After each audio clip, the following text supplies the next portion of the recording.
Al leer el segundo paso, la mayoría de los recién llegados a AA se ven enfrentados a un dilema, a veces un grave dilema.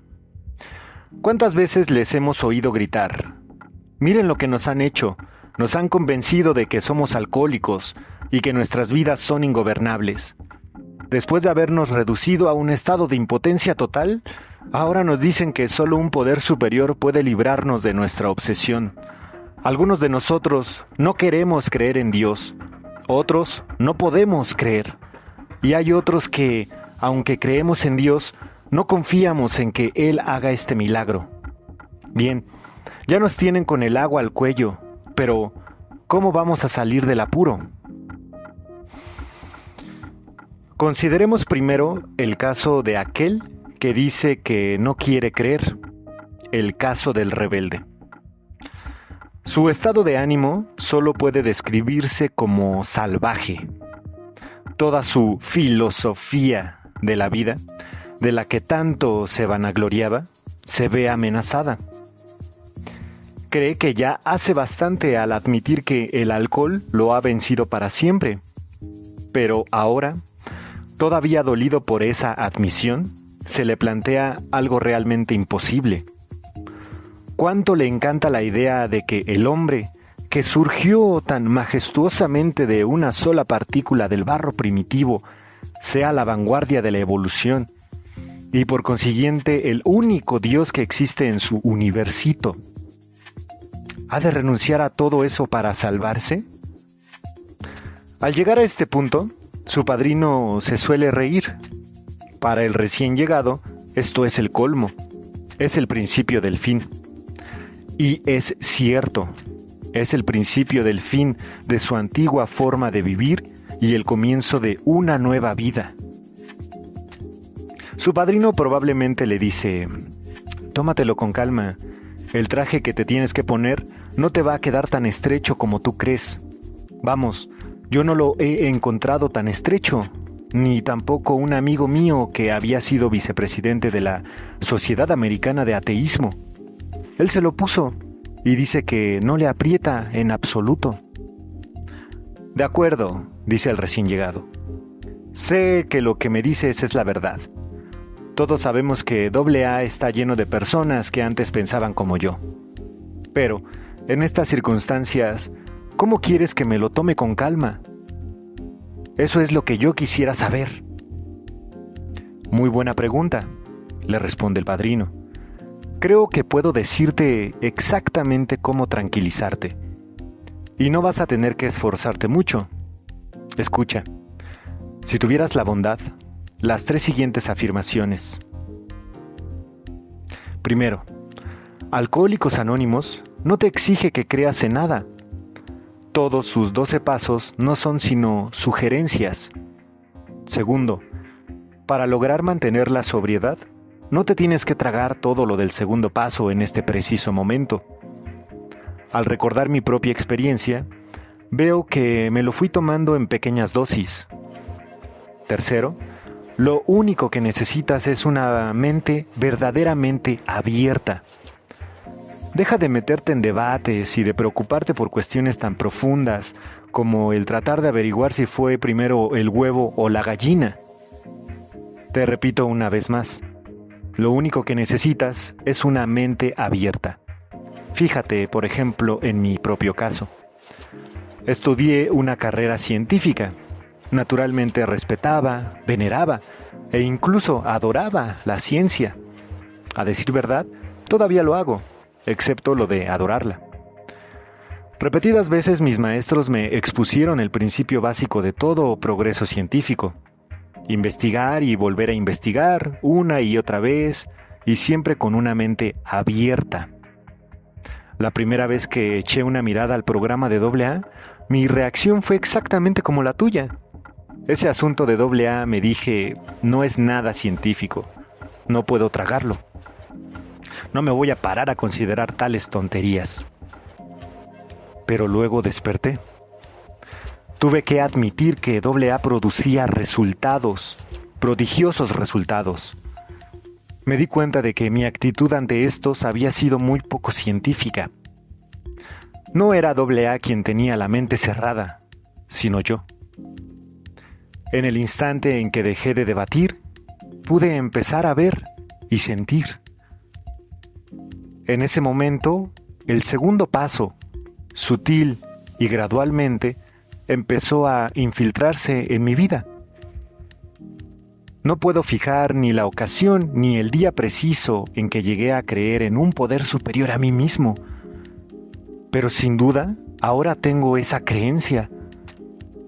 Para llegar a tenerla, solo tenía que dejar de luchar y ponerme a practicar el resto del programa de AA con el mayor entusiasmo posible.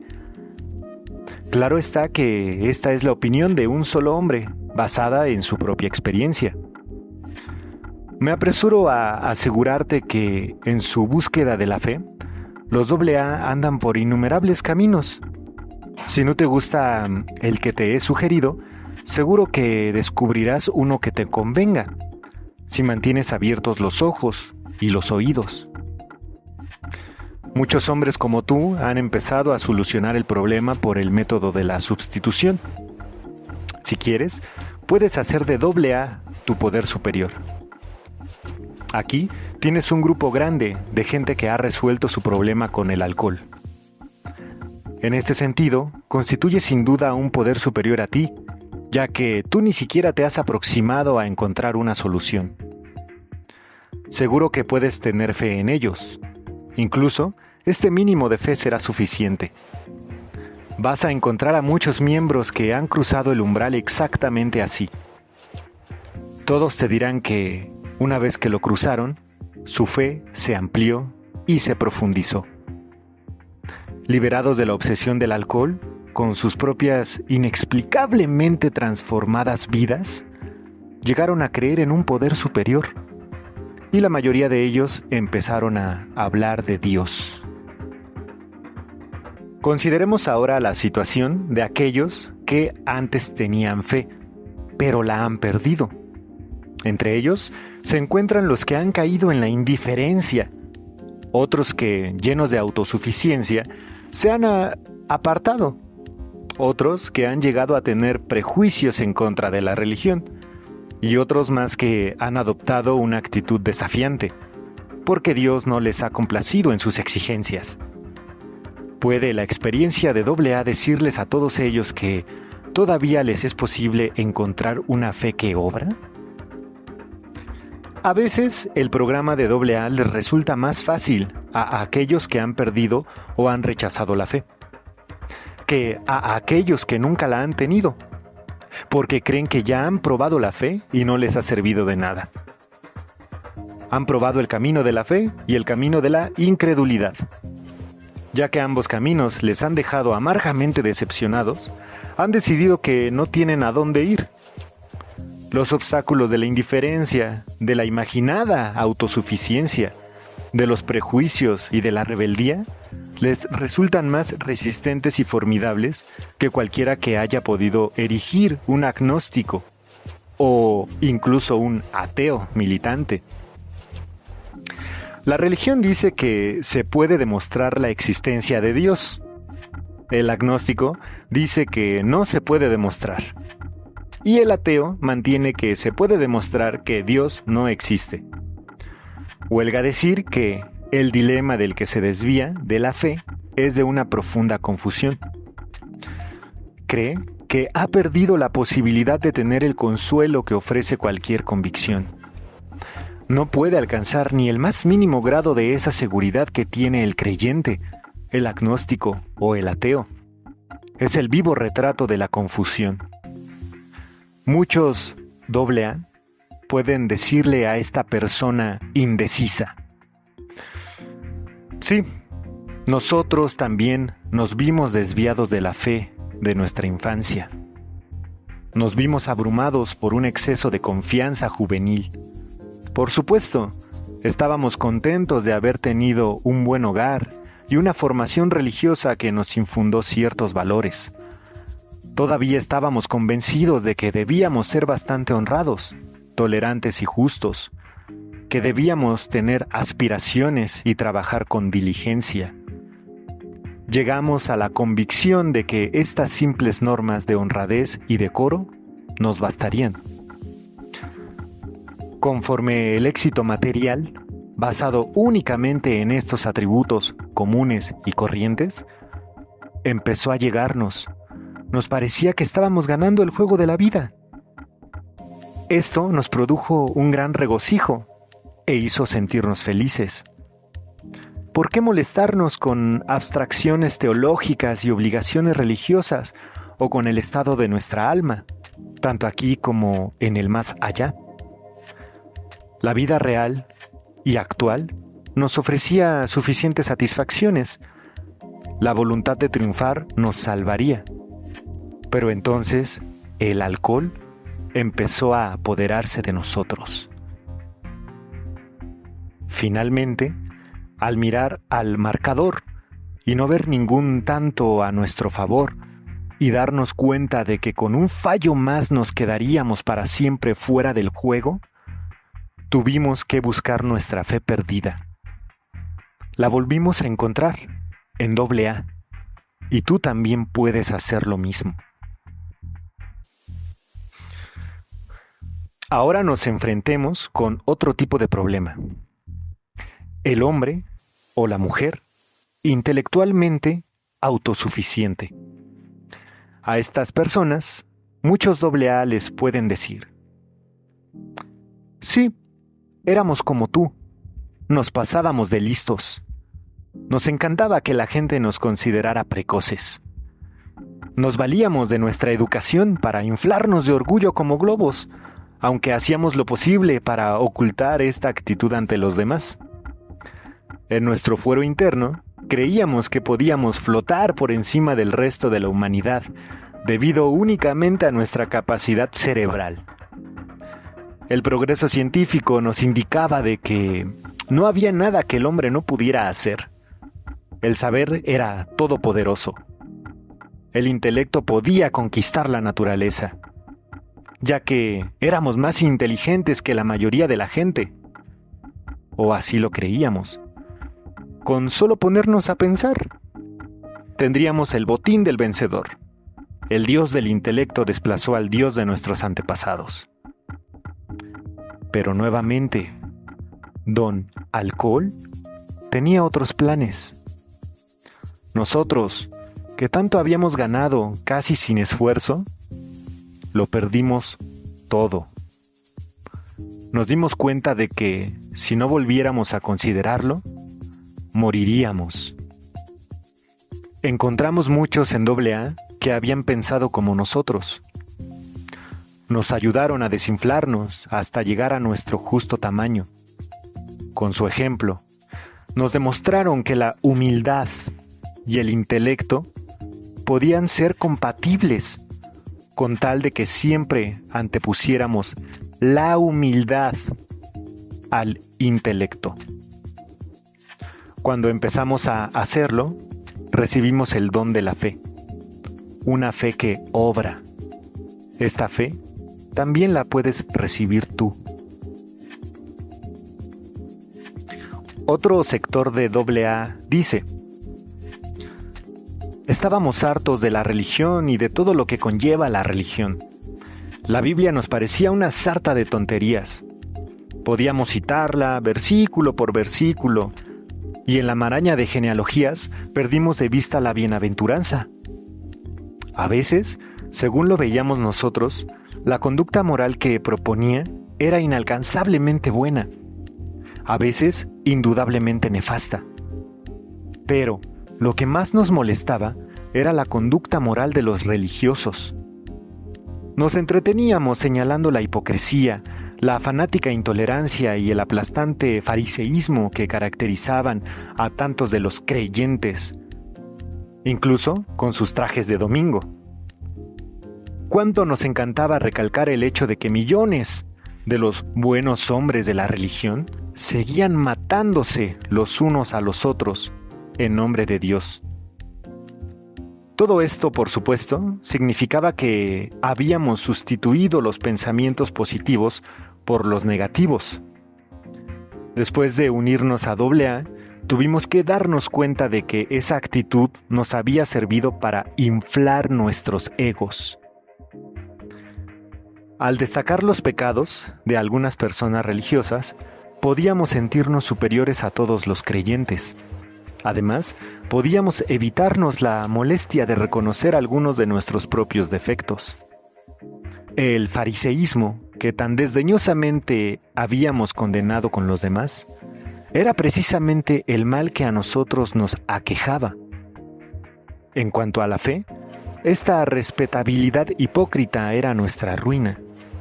Pero, finalmente, al llegar derrotados a AA, cambiamos de parecer.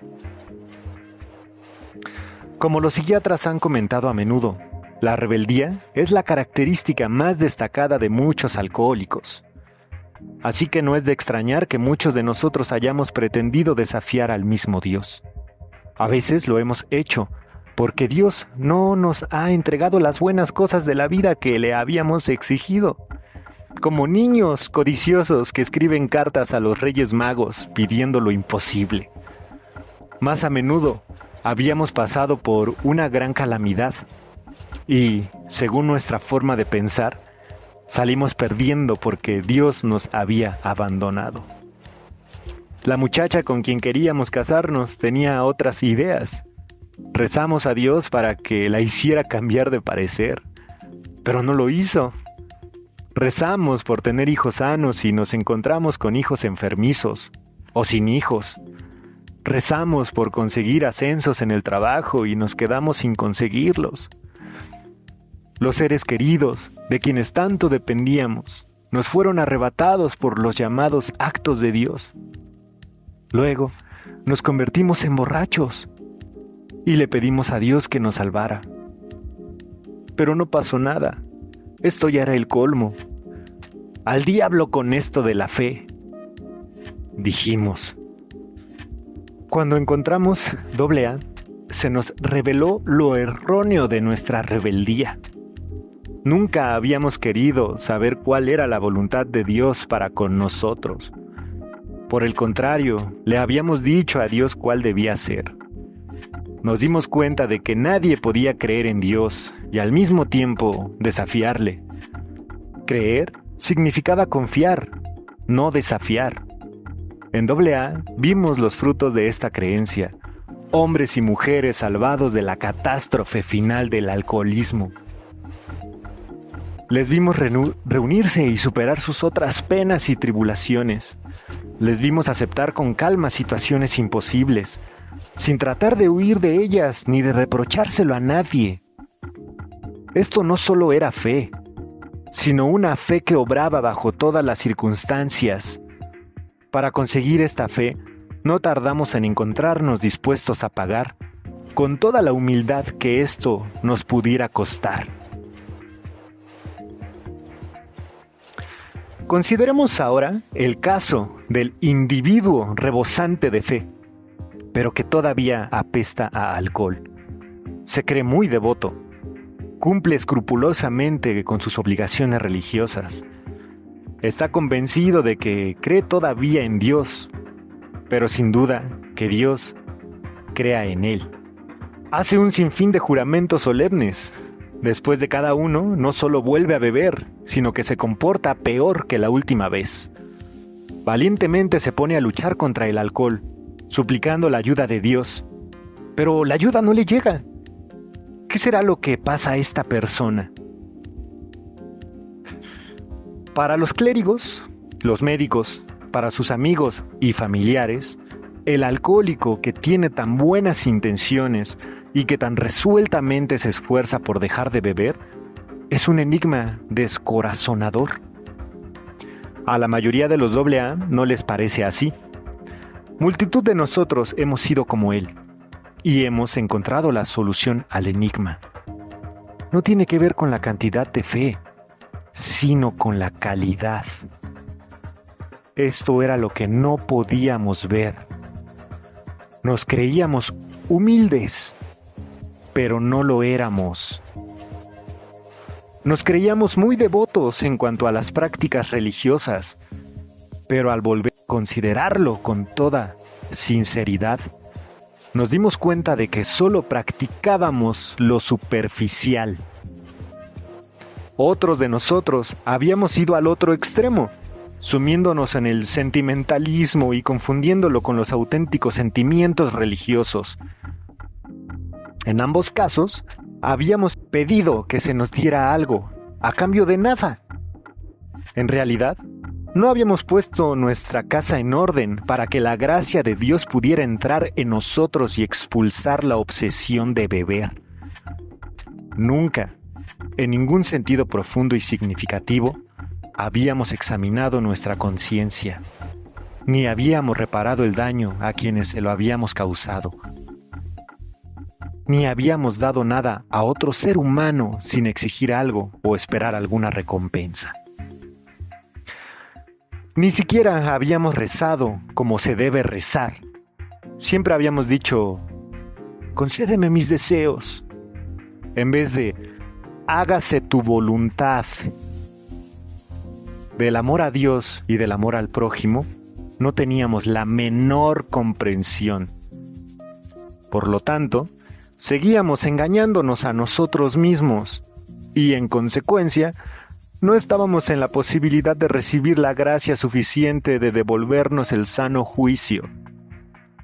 Son muy contados los alcohólicos activos que tan siquiera tienen una vaga idea de lo irracionales que son, o que, si llegan a darse cuenta de su insensatez, pueden soportarla.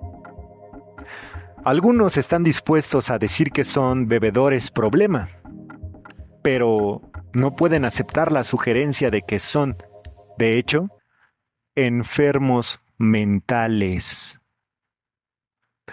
Un mundo que no distingue entre el bebedor normal y el alcohólico contribuye a que sigan en su ceguera. El sano juicio se define como salud mental. Ningún alcohólico que analice fríamente su comportamiento destructivo, ya sea que haya destruido los muebles de su casa o su propia integridad moral, puede atribuirse a sí mismo lo de salud mental. Por lo tanto, el segundo paso es el punto de convergencia para todos nosotros, tanto si somos ateos, agnósticos o antiguos creyentes, podemos estar unidos en este paso. La verdadera humildad y amplitud de mente pueden llevarnos a la fe. Y cada reunión de AA es un seguro testimonio de que Dios nos devolverá el sano juicio si nos relacionamos de la forma debida con Él.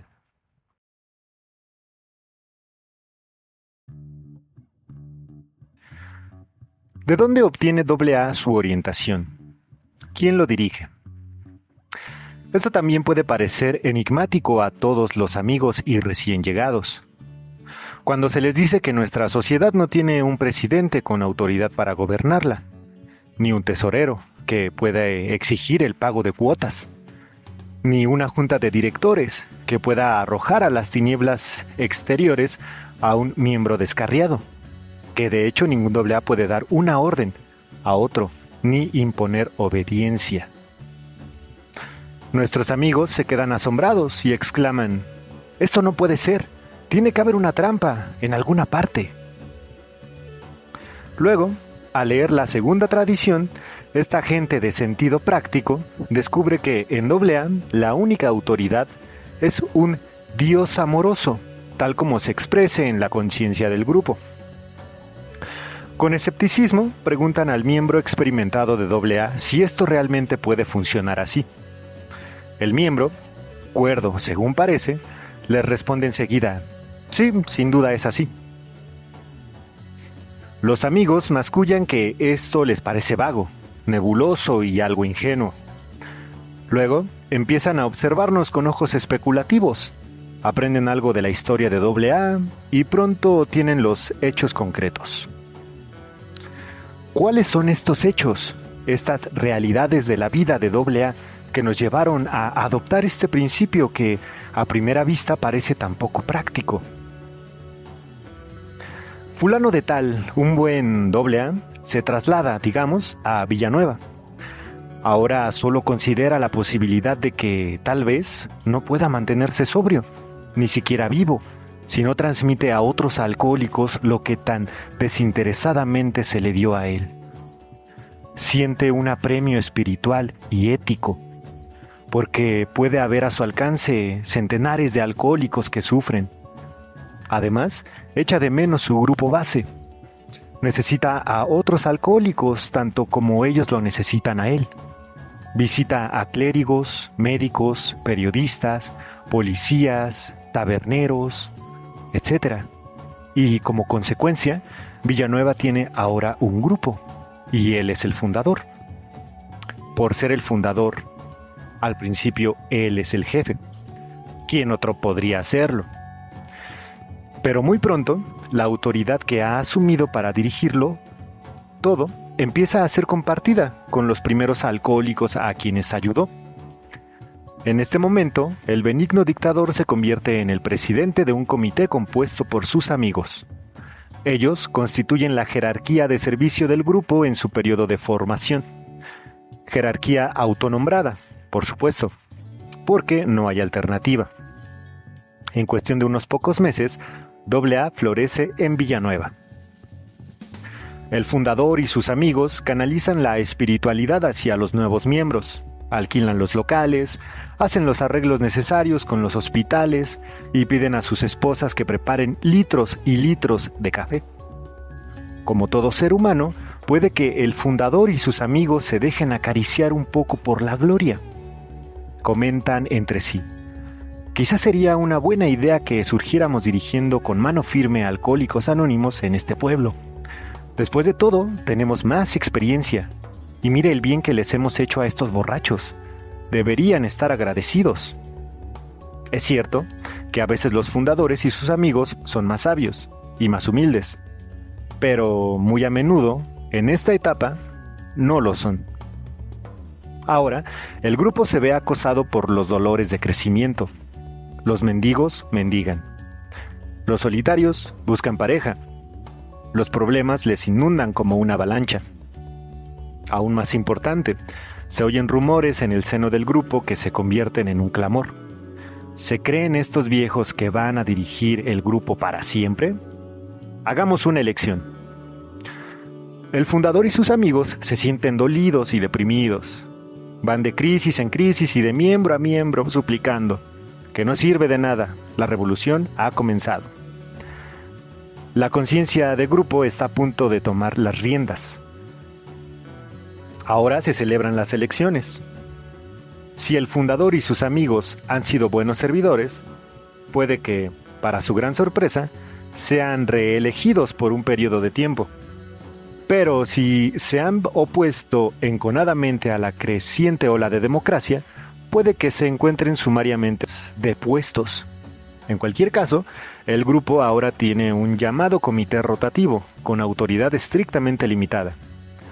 Los miembros componentes no pueden bajo ningún concepto gobernar o dirigir el grupo. Son servidores. Suyo es el a veces ingrato privilegio de atender a las tareas del grupo. Presidido por un coordinador, el comité se encarga de las relaciones públicas y de hacer los preparativos para celebrar las reuniones. El tesorero, que tiene que rendir cuentas ante el grupo, recoge el dinero que se echa al pasar el sombrero, lo lleva al banco, paga el alquiler y otros gastos, y presenta un informe regularmente en las reuniones de trabajo del grupo. El secretario procura que la literatura esté expuesta en las mesas y que se atiendan las llamadas telefónicas.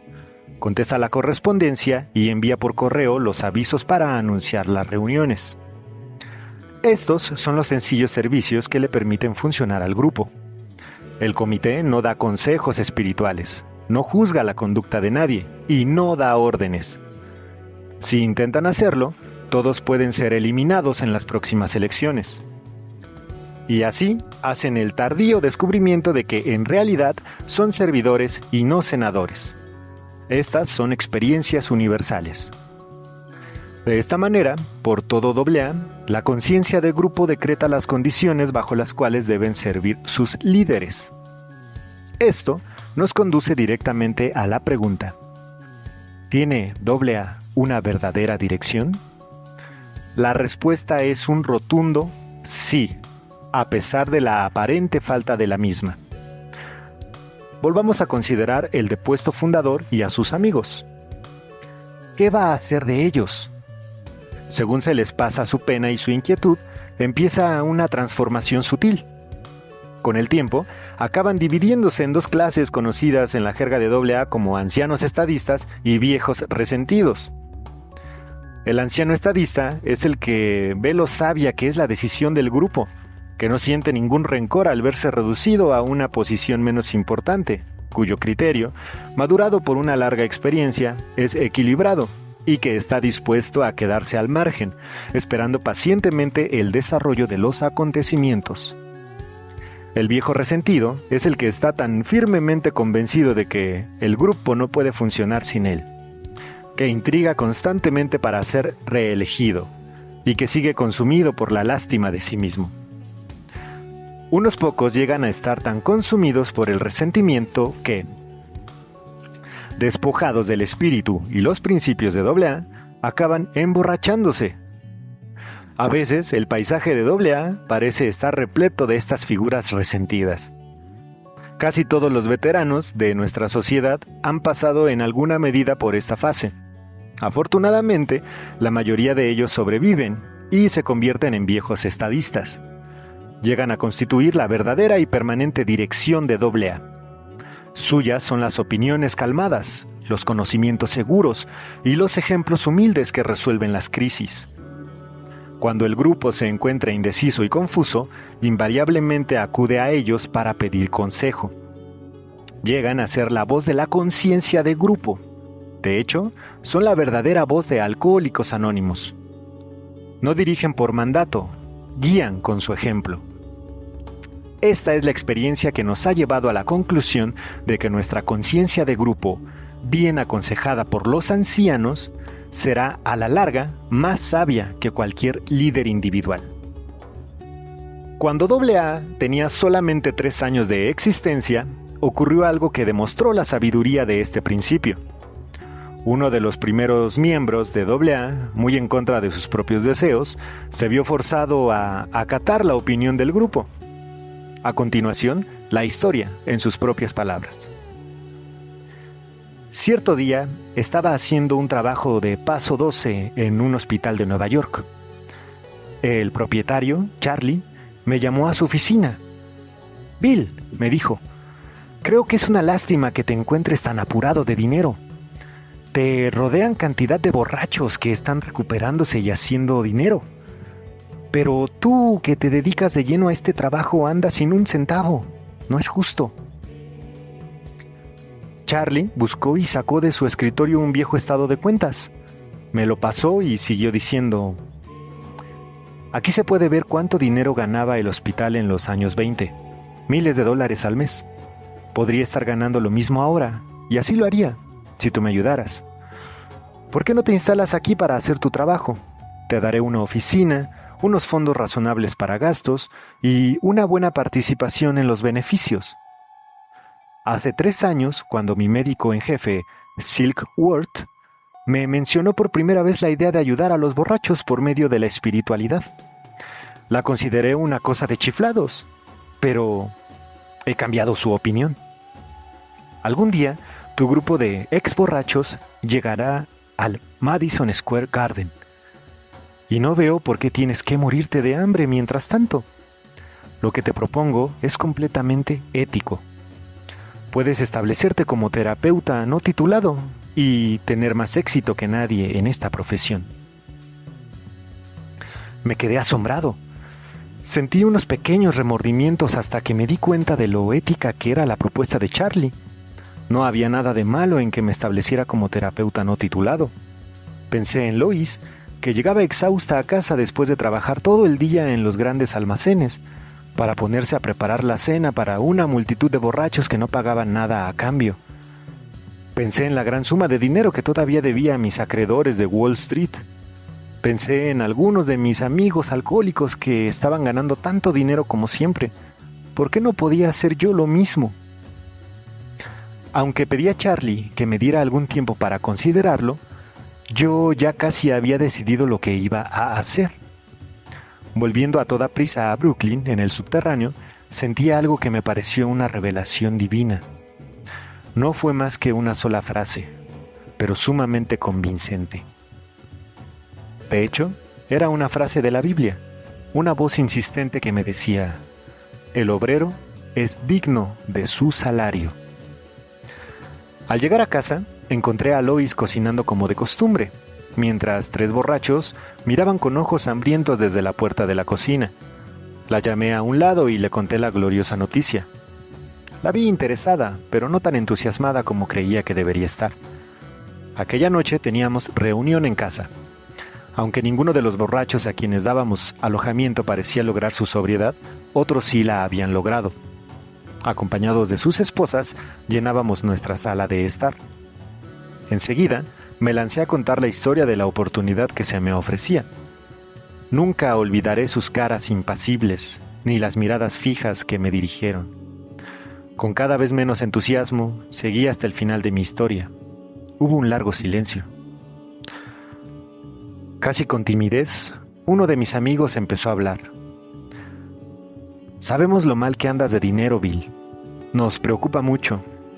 Muchas veces nos hemos preguntado lo que podríamos hacer para remediarlo. Pero creo que expreso la opinión de todos cuando digo que lo que tú propones ahora nos preocupa mucho más. Conforme iba hablando mi amigo, su voz iba cobrando un tono más seguro. ¿No te das cuenta de que nunca podrás convertirte en un profesional? Por muy generoso que Charlie haya sido con nosotros, ¿no ves que no podemos vincular lo que tenemos con su hospital ni con ningún otro? Nos dices que la propuesta de Charlie es ética. Claro que es ética, pero lo que tenemos no va a funcionar basándose únicamente en la ética. Tiene que ser mejor. Claro que la idea de Charlie es buena, pero no lo suficientemente buena. Esta es una cuestión de vida o muerte, Bill. Y nada que no sea lo mejor servirá. Mis amigos me miraban con desafío mientras su compañero seguía hablando.